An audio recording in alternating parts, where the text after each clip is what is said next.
Hi. I just made a new screw on my CNC machine, which I also made, and maybe I'll do a video on that later. If you watch my previous video, you'll remember that I noted I was going to change the screw on my leg vise as well because there were some issues with the fit, and we'll talk about that later. But what this is a test screw I made. It took me several attempts on my machine learning the software and the setup, etc. But nevertheless, it is a 2 thread per inch, but 1 inch per turn screw. This is made out of redwood. I went through several blanks. So when I make my final screw, I'll make it out of eucalyptus. And this is my nut. And so the way I want to set this up is I want to drill a hole in my vise leg, and it's tapered. So this nut is tapered. It's 2 inches on this side, or I'm sorry, 2.5 on this side, and it's 2 5/8 on this side. And so I've got a 2.5 inch hole saw I'm going to drill through, come around to the other side, and we'll get that to 2.5. Whether I roll the hole saw or file it, I'll do whatever I have to do. We're going to suck this in with the screw, glue it in, and then the nut will be part of the bench.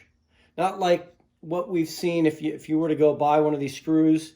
You're going to end up drilling a 3-inch hole and in your bench leg, and the screw's going to have to pass through the leg and the nut will screw onto the back. But my legs are made out of 2x4. I drill a 3-inch hole in that, there's nothing left. So nevertheless, this is how it works. And you can see, here's the 2 threads. You've got your green thread and your black thread, and your green and your black. And as it goes in, so this is how it threads in. And there it is. So there's that. Now we do 1 full turn. And you can see it advanced an inch. We'll do another full turn and advance another inch. But I have the holding power of 2 threads per inch. So I'm kind of excited to see how this all goes. And I'm going to go back to drilling. And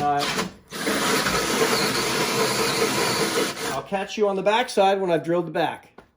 So I drilled through both sides. This is the back, and I was able to roll the hole saw around. After I pushed the plug out, I was able to actually roll the saw inside of it a little bit to make the hole just a bit bigger. So here we go. Whoops, here she is.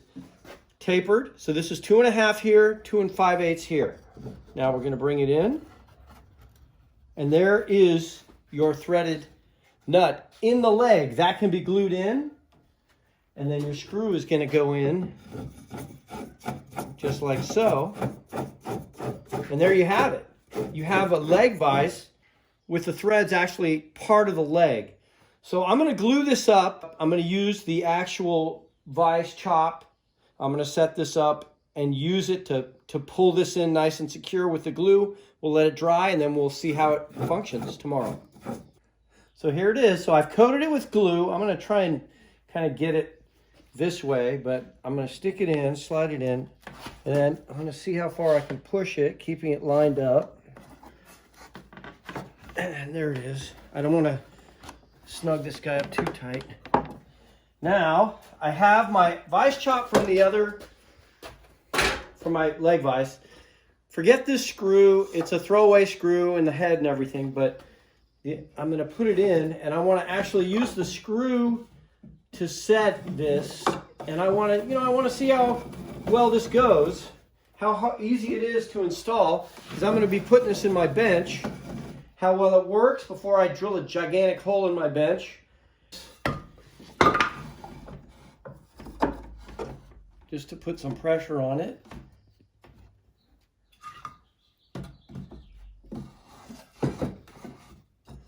And here we go. Now let's see. Oh, you can see that thing just pulling right in. I don't think I want to put too much pressure on it. I mean, you could probably split the leg if you overdid it. So that's about what I want to do. I've just pulled it through. It's snug. Now, in theory, if it all works out according to plan, I'm going to cut that. I'm going to cut the back. I'll use a file and just knock down the threads on both sides a touch. And I'm done. And I have a threaded insert that is actually part of my bench rather than having to, screw a nut to the back, which is not very appealing to me. So we'll come back to it when the glue is dry and see what it looks like. All right, here it is. The next day, the glue is set. I popped the screw out. It looks great. I'm going to cut the overhang on both sides. I'm just going to file down the threads to ease the edges of the entrance and the exit, and then we'll come back to it in a few minutes, and then we'll see how it all works. All right, so I cut it off and sanded it. I'm going to have to be a little more careful when I do the actual vise leg. I got a couple of saw marks there. And this can be filled in with some glue and sawdust, and it would probably look fantastic. But I knocked the edge down with the file on the entry and the exit. And over here, what I did is I set this up to kind of mimic the channel I have here as the guide for the pegboard. So let's just see how it works. Now, what I also did was put a little wax on the thread. I was playing with it earlier. But, so there we go. You know, it's not going to go all the way in because of that. But, so what I wanted to do is just see how nice it worked. And so we've got, you know, if we look here, you'll see here, I'm going to just do one full turn. I think that was one turn. Yeah, 1 inch. Let's do another full turn, 2 inches, another full turn. Anyways, you get the idea. So this is what ended up being drilled out. This is what I started with. So I milled this down, tapered, and then I put it in the CNC and I cut the threads.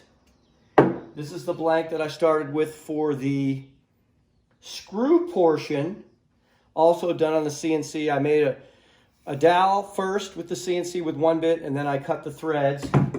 And then the hub, I just had this piece laying around. I just needed a hub to press on the vise jaw. But this is probably the hub that I will use when I put the eucalyptus together, and it matches right here with this. So we have all the same like materials.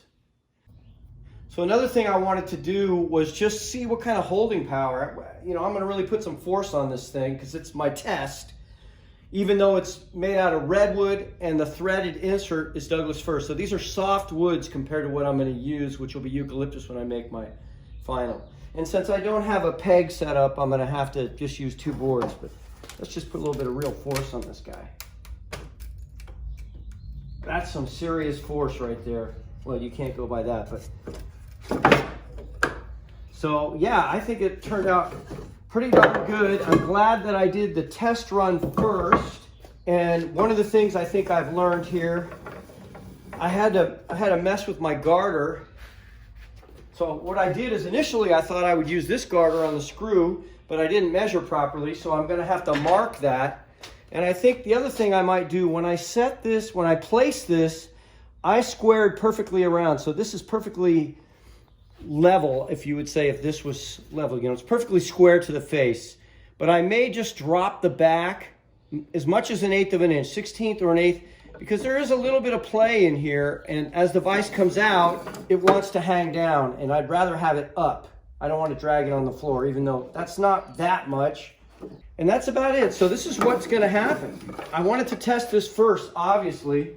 So I'm coming over here. Here's my chop and my leg vise here. And you can see my screw was poorly done. And so it's very loose. And it needs to be replaced. This is a 2 turns per inch. That's a 1 turn per inch. And I'm going to re-drill. I'm going to drill that hole out. I'm going to set the whole thing up. I'll mill a new screw and a new thread portion out of eucalyptus, and then we'll do a new video when that's all installed, and we'll see how it all goes. So thank you very much for watching.